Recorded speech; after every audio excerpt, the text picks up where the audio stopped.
Hello, my name is Brandon Leonard, and I'm Director of Strategic Initiatives for Men's Health Network.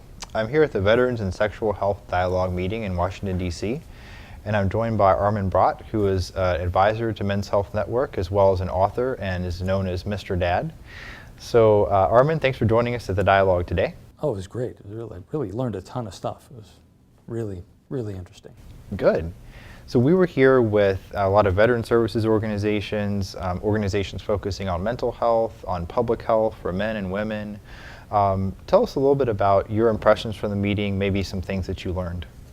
Well, I didn't realize that sexual health was such a concern. I mean, if you think about it, it makes sense. You hear about all these people with PTSD, and of course some of that is going to become a sexual health issue, and we know that there's a lot of people who are injured from IEDs and they're having problems from the waist down. So it makes sense. But I mean, to think about how widespread the problem is, and then to think also about how it affects everybody. And it's not just the guy or the woman, who the women can have sexual issues as well. It affects the whole family. And it also, I think one of the things I learned was that an erection problem, for example, any kind of erection issues can be kind of like a canary in the coal mine sort of a thing that doctors can use, that if you don't go talk to your doctor or your healthcare provider, whoever that is, and you don't explain, this is what's going on, doc, they can't diagnose diabetes or a heart problem or circulation issues or something like that, that it's so important to talk about it, even though it's really hard and potentially embarrassing. So, Armin, you're a Marine, and you have done a lot of work on radio and television, as well as in your books, to educate men in particular and dads about health issues. Can you talk a little bit about how much sexual health issues come up, and what are some of the barriers in communication that you see? Well, I first started looking into this when I was researching my book called The Military Father, and was looking at before, during, and after deployment. So I did interviews with service members and their families in those three areas, before, during, and after.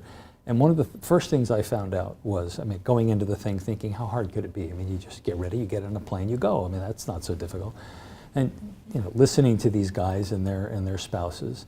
And one of the things that came up around sex was that the guys, before they're going, there's a couple months usually, there are at least a couple weeks to get their orders, there's training, there's increased time that they're spending away from the family, getting ready to go to become a cohesive fighting unit, that they are expecting to come home and have sex all night long, because they're sort of thinking, like teenage guys do, well, I better build up a little bit of a reserve here.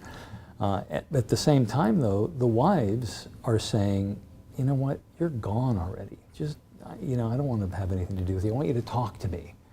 And so you have this, the guy is gone, and the expression that I heard a lot was that he's physically present but emotionally absent. And women don't usually look at physically present, emotionally absent as an aphrodisiac.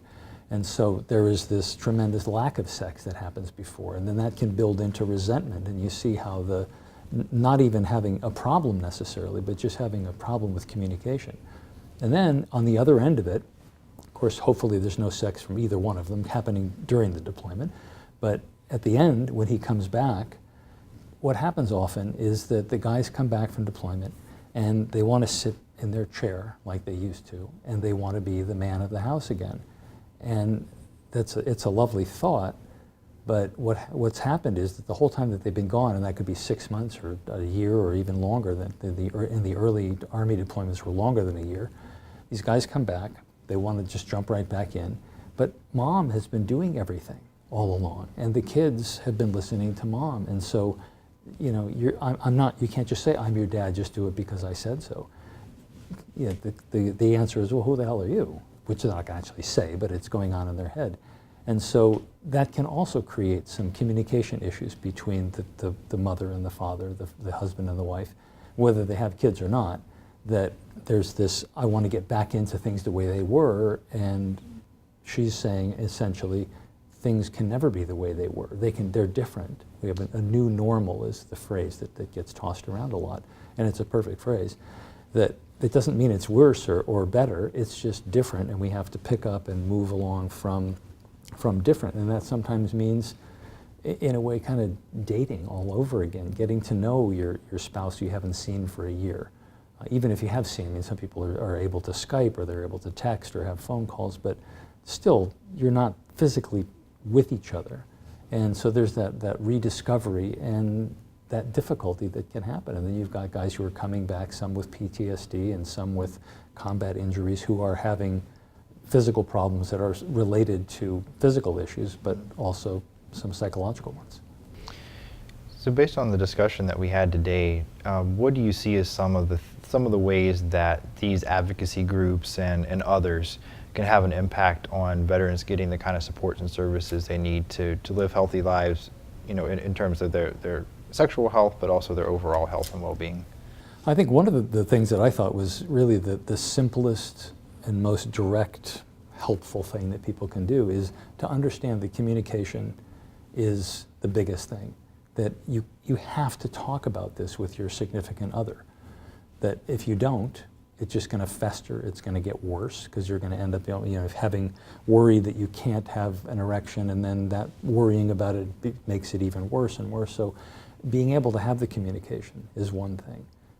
Understanding that you also need to communicate with your medical professional, whoever that is, that we talked about this, you're kind of depriving the doctor and yourself of the opportunity to get looked at for other kinds of concerns. So understanding that you need to go for help, you need to have the communication. And then I think we didn't specifically talk about this, but I have it in the back of my mind that asking for help is really a sign of strength, not a sign of weakness. That if you can understand that you're having a sexual problem, that doesn't mean you're any less of a man than you were before. These things happen as you get older, or you've been through really kinds of conditions that nobody should ever have to go through.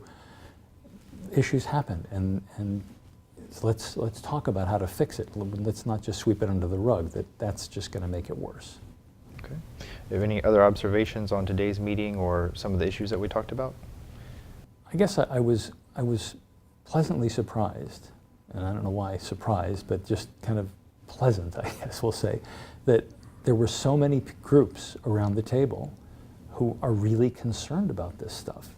And I remember I was a little kid during Vietnam, and the way that people responded to returning veterans was not very good.